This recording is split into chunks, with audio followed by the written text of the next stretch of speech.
ang lahat ng parte ng katawan natin ay mahalaga. Pero may isang hayop na sobrang laki ng pakinabang sa ngipin niya.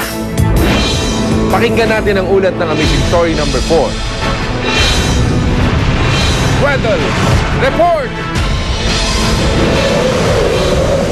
Kahit yelo ang dagat, kayang mamuhay ng Weddle seal dito.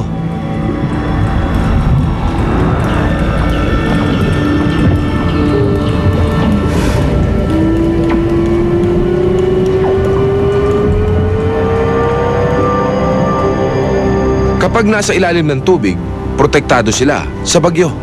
Sa ibabaw naman ay makakahinga sila ng walang hadlang.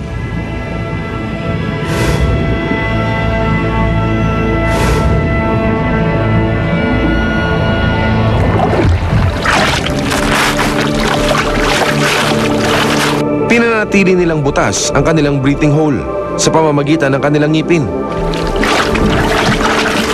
Hindi nila pwedeng pabayaan na mawala ito dahil ito ang kanilang buhay. Kinakaskas ng ngipin nila ang yelo para may hingahan sila. Siyempre, madaling masisira ang kanilang mga ngipin.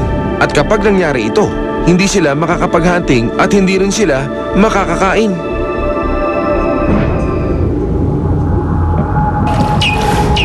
Ang mga Weddell seals ay namamatay na bata pa. Ang kontinente ng Antarctica ay nakahiwalay at mataas pa. Halos 5,000 meters ito. Mas malamig ito kesa sa Arctic.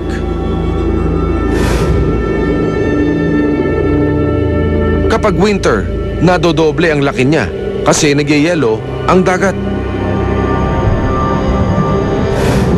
At sa ilalim ng yelong dagat, ang isang astig sa lamig na nilalang ang nakatira rito.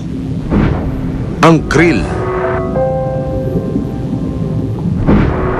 Kinakaskas nila ang mga algae na nasa yelo at iyon ang kinakain nila. At nakapagtatakang nagagawa nila magpaliit ng katawan para makatipid ng energy.